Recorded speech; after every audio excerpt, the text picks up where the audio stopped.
Shalom mes bien-aimés, je vous salue dans le saint et le précieux nom de Jésus-Christ. Je voudrais vous faire suivre ceci. C'est une très courte vidéo et puis nous allons revenir un instant.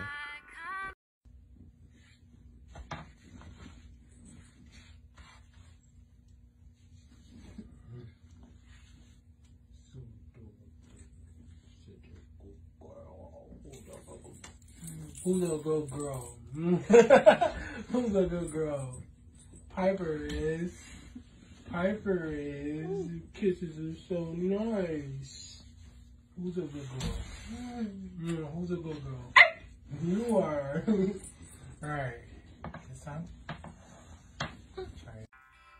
La vidéo que vous venez de suivre a été apparemment tournée à Dubaï. C'est triste, c'est malheureux ce que les humains sont et ce que les gens deviennent. Cette vidéo me rend triste parce que la dame, la femme ou alors la fille dont il est question dans cette vidéo, c'est un humain comme vous et moi.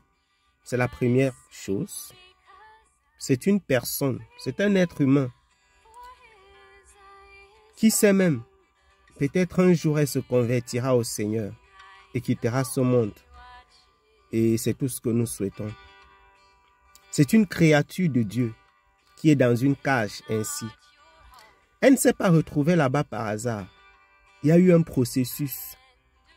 Ce sont des humains comme nous qui l'ont mis dans cette cage, qui l'ont entraîné dans cette vie. Il y a certainement le côté spirituel de la chose, les possessions démoniaques, les manipulations spirituelles, etc. Mais vous devez savoir une chose, que ce soit dans le bon ou dans le mauvais, tout se fait par les humains. C'est-à-dire que Dieu, pour prêcher la bonne nouvelle à un humain, il passe par un homme. Il passe par des frères et les sœurs en Christ. Il passe par des prédicateurs, il passe par ses enfants. La lumière de Dieu est portée par ceux qui ont Dieu. Tout comme les ténèbres de Satan sont portées par ceux qui ont Satan. Tout se fait par les humains. Donc, ce sont les hommes qui sont responsables de ce genre de choses. On ne peut donc pas simplement remettre tout sur le dos du Saint-Esprit ou alors sur le dos des esprits malins. Les hommes sont coupables. Ils ont agi quelque part. Et c'est d'ailleurs pourquoi les hommes seront punis. Je ferme cette parenthèse pour dire ceci. Quand vous regardez ce genre de choses, est-ce que vous n'êtes pas attristé? Je ne peux pas vouloir ici m'adresser à ces hommes et à ces femmes qui participent à ce type de commerce.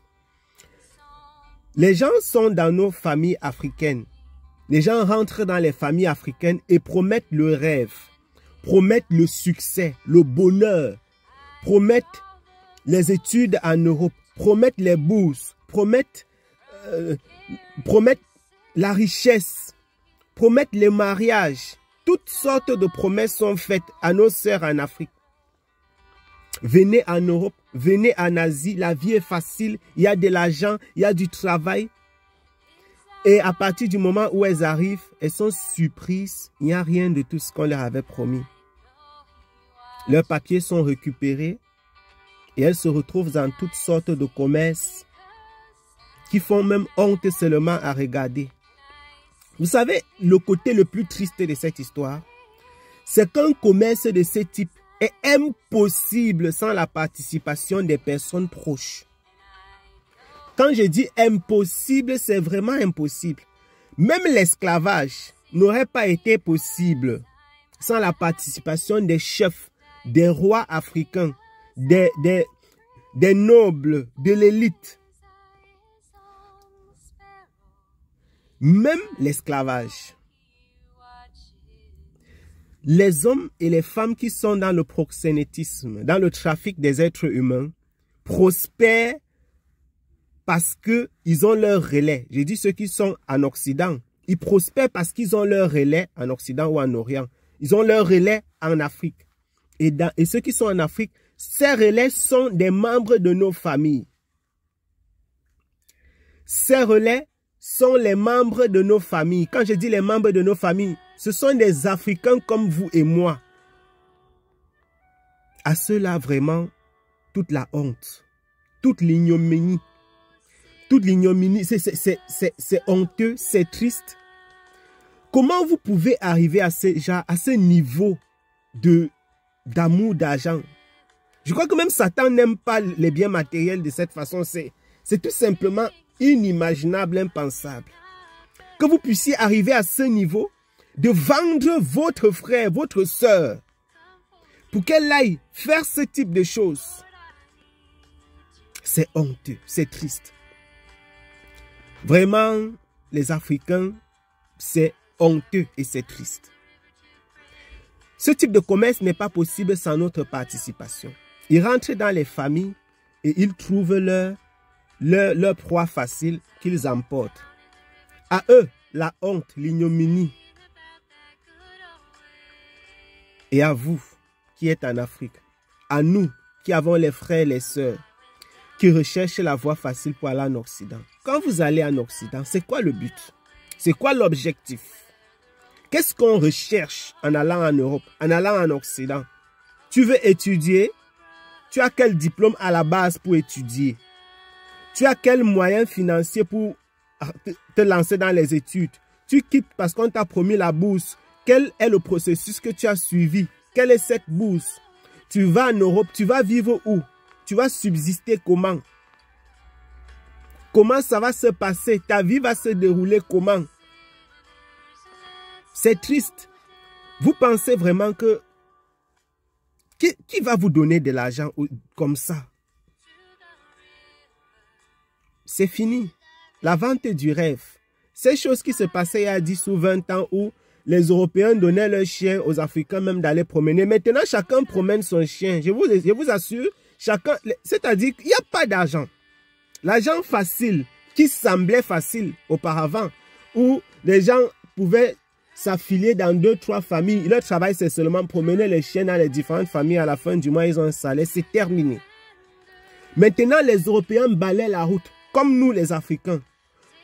On discute, c'est-à-dire que les Africains et les Européens se battent pour les petits métiers en Europe, en Occident. C'est terminé. Les Européens et les Africains font les métiers similaires. Et les Africains qui excellent dans leur travail, dans leurs études, bien évidemment, peuvent s'insérer dans la société. Oubliez la facilité. Oubliez la facilité. Sinon, voilà ce qui vous attend. Voilà ce qui vous attend. C'est ce type de travail. Je ne veux même pas dire de ma bouche ce qu'ils sont en train de faire. C'est-à-dire que je ne veux pas dire de ma bouche. Ce sont des pratiques sataniques que je dénonce. Je dénonce. Qu'est-ce que je vais dire? Je suis offusqué. Je suis offusqué. C'est honteux, chers Africains. C'est honteux, chers frères et sœurs africains qui vous lancez dans ce type de commerce. Et c'est aussi honteux pour vous qui croyez que la vie est facile. Voilà les retombées. Voilà les conséquences de croire que la vie est facile. Rien n'est facile. Mais ça ne nous étonne pas, nous qui aimons le Seigneur Jésus-Christ. Et j'attire l'attention, même des chrétiens, des enfants de Dieu qui croient que la vie est facile. Vous qui pensez que la vie est facile, zéro, la vie n'est pas facile. C'est la vente du rêve. La vie n'est pas facile. Même en Jésus-Christ, la vie n'est pas facile. Tout ce qui se passe dans le monde, toutes ces dérives, nous étions avertis. Et ces dérives sont portées par les fils de la rébellion. Qu'est-ce que le Seigneur nous déclare? Je vais lire un passage pour terminer. Dans le livre de Romains, l'apôtre Paul aux Romains dit ceci au chapitre 1. Romains chapitre 1, l'apôtre Paul déclare ceci. Je lis juste à partir du verset 26. C'est pourquoi Dieu les a livrés. C'est pourquoi Dieu les a livrés à l'impureté, selon les convoitises de leur cœur. Vous entendez ça? En sorte qu'ils déshonorent eux-mêmes leur propre corps. Dieu les a livrés à l'impureté selon les convoitises de leur cœur, en sorte qu'ils déshonorent eux-mêmes leur propre corps. Eux qui ont changé la vérité en mensonge et qui ont adoré et servi la créature au lieu du Créateur, qui est béni éternellement. Amen. C'est pourquoi Dieu les a livrés à des passions infâmes. Ça, ce sont les passions infâmes. Faire le chien, le sadomasochisme, ce sont les passions infâmes. L'homosexualité, ce sont les passions infâmes. Le lesbianisme, la pédophilie, la zoophilie, ce sont des passions infâmes. C'est pourquoi Dieu les a... Ça, ce sont les fils de la rébellion. Dieu les a livrés à des passions infâmes, car leurs femmes ont changé l'usage naturel en celui qui est contre nature. L'usage naturel a été changé en celui qui est contre nature. Et de même, les hommes, abandonnant l'usage naturel de la femme, se sont enflammés dans des désirs les uns pour les autres, les homosexuels. Commettant homme et homme, homme avec homme, des choses infâmes et recevant en eux-mêmes le salaire que méritait leur égarement, recevant en eux-mêmes le salaire que méritait leur égarement. Comme ils ne se sont pas souciés de connaître Dieu, Dieu les a livrés à des sens reprouvés pour commettre des choses indignes. Voilà ce qu'on appelle commettre des choses indignes. Si vous aimez la vie facile, vous allez vous retrouver en train de commettre les choses indignes. Si vous croyez que l'argent est facile à avoir, vous allez vous retrouver en train de faire les choses indignes. L'argent n'est facile que pour ceux qui sont prêts à être livrés à toutes sortes de choses infâmes, indignes, qu'on ne peut même pas dire de la bouche. L'argent facile vous mènera à ce type de choses. Les fils de la rébellion, ils font tout pour leur part. Vous qui êtes en Jésus-Christ, qui êtes la principale cible à qui je m'adresse et qui aimez l'argent facile, voilà ce qui vous attend. Je vous salue dans le saint et le précieux nom de Jésus-Christ. Faites attention à vous. Shalom.